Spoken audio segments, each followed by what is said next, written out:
E aí, pessoal, tudo bem? Bem-vindos ao panorama semanal que a gente tem feito dos mercados financeiros, que não é exatamente sobre geopolítica, mas é ligado à geopolítica e à geoeconômica, e também porque tem o seguinte, porque você tem que investir, todo mundo tem que investir para ter liberdade. O negócio do dinheiro não é ser rico para comprar iate, mansões, igual tem aquele desenho do Pica-Pau. O negócio de ter dinheiro é para você ter liberdade. E por isso que eu fiz o mini curso, estou fazendo ainda, preciso gravar a terceira aula, que é sobre especulação no curto prazo, mas já tem 2 aulas legais que te dá uma noção como tem que investir, como tem que fazer as coisas direito, porque geralmente quem entra no curto prazo perde grana, né? Acaba perdendo dinheiro. 99% das pessoas que fazem day trade perdem dinheiro. No swing é mais ou menos 85%, 90%. Como eu citei no mini curso, que é gratuito. Veja aí no canal o mini curso, assista se você não assistiu, que tem informações que são com base de muitos anos de experiência que eu estou dividindo com vocês e gratuitamente, porque a minha ideia é ajudar as pessoas a atingirem não a riqueza monetária simplesmente, mas a independência. Agora, então vamos lá. Setembro chegou, né? E essa semana é uma semana mais curta por conta do feriado ontem, que foi do Dia do Trabalho nos Estados Unidos, mas só que são dias importantes agora para quem está investindo e sobretudo para quem está investindo no curto prazo, porque a gente está num momento meio único, porque por um lado há sinais claros de desaceleração econômica nos Estados Unidos, enquanto do outro tem uma inflação que está se mostrando muito mais resistente do que muitos esperavam.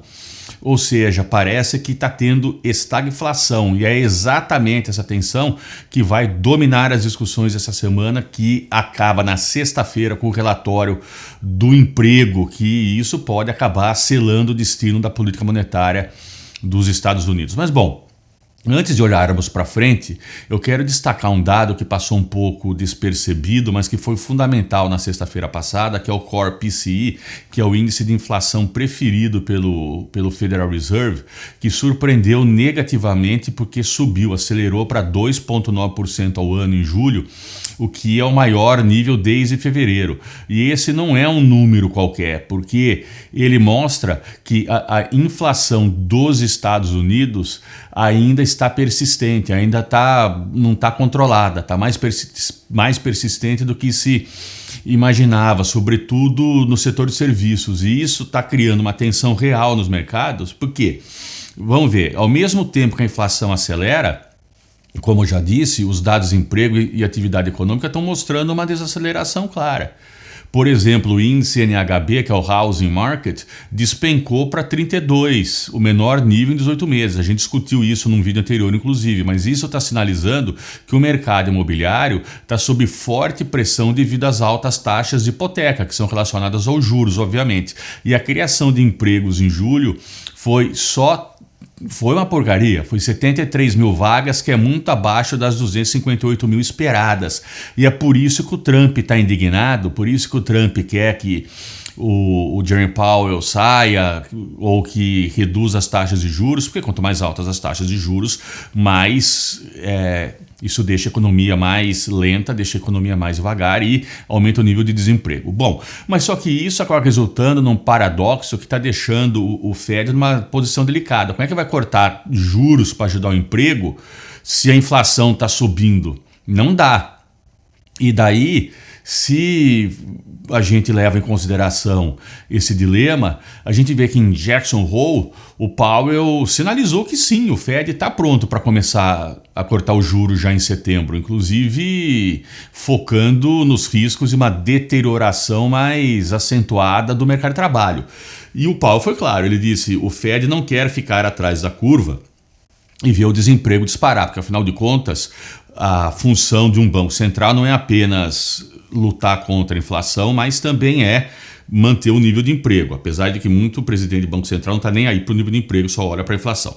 Só que aqui está o problema: se o Core PCI de 2,9% está mostrando que a inflação não está morta, isso cria uma situação inédita onde o Fed vai estar escolhendo entre dois males, ou deixar o emprego se deteriorar ou arriscar uma ressurgência inflacionária.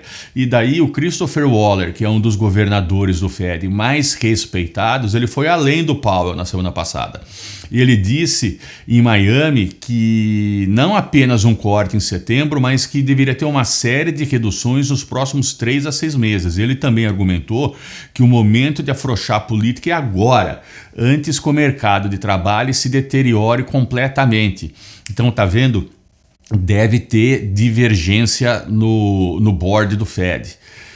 Vamos ver o que é que vai sair na sexta. Bom, daí, essa semana, né, vamos olhar realmente o que é que está acontecendo nos próximos 4 dias agora. Hoje o pregão já começou, a bolsa estava caindo a última vez que eu vi quase 1,10%.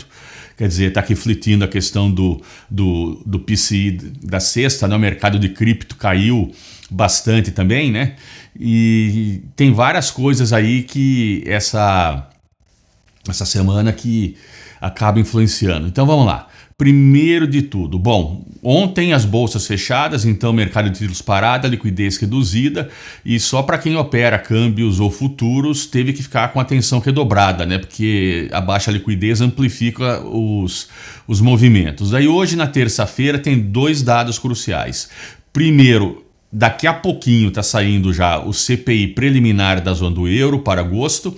E esse é o primeiro termômetro da inflação europeia do mês e pode mexer muito forte com o euro. Se vier acima de 3% ao ano, vai pressionar o Banco Central Europeu a manter uma postura mais dura, ou seja, manter a taxa de juros mais elevada. Daí também tem o ISM Manufacturing dos Estados Unidos, e esse mede a saúde da indústria dos Estados Unidos, e ele tem estado abaixo de 50, indicando contração nos últimos meses.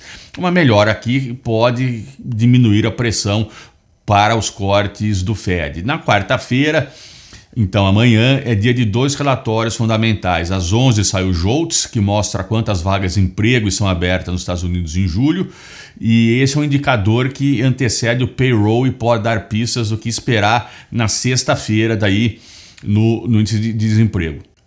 Daí também tem o famoso livro bege do Federal Reserve. E esse é um documento que traz relatos qualitativos de todas as regiões dos Estados Unidos sobre atividade econômica, emprego e preços. É uma literatura obrigatória para entender o humor real da economia dos Estados Unidos, além dos números frios, né? É bom ouvir o que as pessoas estão dizendo. Daí, na quinta-feira, a tensão realmente aumenta, porque já de manhã sai o ADP Employment Report, que mede a criação de empregos no setor privado, e essa é uma das prévias mais importantes do que pode vir no payroll oficial de sexta-feira. Às 11 horas, o ISM Services PMI, que cobre o setor que emprega a maioria dos caras lá nos Estados Unidos, e ainda na quinta vai ter o último discurso oficial de um membro do Fed antes do período de silêncio. A governadora Michelle Baumann vai falar às 14h30, horário lá dos Estados Unidos. E na sexta-feira, daí é o dia D, né, galera? Às 8h30 da manhã, lá nos Estados Unidos, sai o relatório oficial de empregos, vai estar no pré-market ainda, vai ter o non-farm payroll junto com a taxa de desemprego e o crescimento dos salários. Essa tríade de números vai praticamente decidir se o Fed corta os juros em setembro ou não, e o mercado vai reagir fortemente. Daí a galera que está com opções pode ganhar muito ou pode perder muito também, porque opções sempre é nervoso o negócio, né? Eu gosto de opções, mas é nervoso. Bom, euro e dólar. Daí o euro e dólar hoje está mais ou menos operando em torno de entre 1,15 e 1,20, mas isso pode mudar drasticamente dependendo do CPI da zona do euro, hoje mesmo, que vai ser o primeiro grande gatilho. Como eu disse, se a inflação vier acima de 3% ao ano, o que não é impossível por causa dos dados nacionais que já saíram, inclusive aqui no Báltico, da região do Báltico onde eu moro, que a inflação está bem alta ainda, isso vai pressionar o Banco Central Europeu a manter uma postura mais restritiva. Nesse cenário, a gente pode ver o euro testando 1,20 ou até mais. Por outro lado, se a inflação vier de leve, o euro pode dar uma recuada e daí vão ver, especialmente para 1,15, $1,15 e tal, mas só que vai depender dos dados do Fed, se o Fed vai mesmo cortar juros, não vai cortar juros. Então, no fim das contas, acaba sendo uma batalha de narrativas. Um Fed bonzinho versus um Banco Central Europeu nervoso, né? E o resultado dessa batalha vai definir o que acontece com outras moedas, sobretudo de países emergentes, inclusive o real. E daí, vamos lá, e o payroll, né? E a sexta-feira? Pô, esse negócio não é apenas o número de empregos criados que importam, são 3 componentes que o mercado vai dissecar daí, né? Então vamos lá. Primeiro, a criação líquida de emprego. Se vier abaixo de 100 mil, praticamente garante o corte de setembro. Se vier acima de 200 mil, adia tudo, muda tudo. Segundo, a taxa de desemprego. Qualquer alta aqui reforça a narrativa de deterioração do mercado de trabalho e bota pressão para baixar os juros. E terceiro, e talvez o mais importante, é o crescimento do salário hora médio. Se vier abaixo de 0,3% no mês, ajuda a acalmar os temores inflacionários. Porque, claro, salários mais altos, preços mais altos.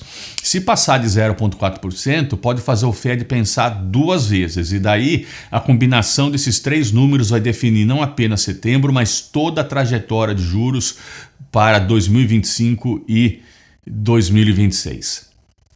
Para quem quer navegar a turbulência aí essa semana, eu vou dizer o que eu estou pensando em fazer de novo. Não é recomendação de investimento, é o que eu estou pensando em fazer. Vocês fazem a própria pesquisa de vocês, vocês pensam aí. Mas eu vou dividir meus pensamentos. Se o payroll vier fraco na sexta, os juros longos dos Estados Unidos podem cair forte. Então, títulos do Tesouro de longo prazo e crédito investment grade são apostas que podem dar certo.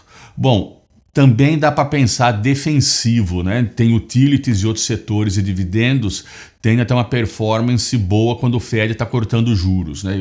E daí tem que reduzir a posição em cíclicos e setores sensíveis a tarifas, né? Mas isso depende do que o Fed vai resolver. Daí terceiro, tem que se proteger da volatilidade. O mercado vai estar super volátil, geralmente gera movimentos de 1% para mais no S&P 500.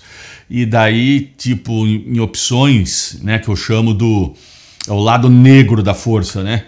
Para quem mexe com opções, straddles com inspiração na própria cesta pode ser uma boa proteção, mas só que também pode ter uma grande possibilidade de perder muito dinheiro, então tem que ficar muito atento.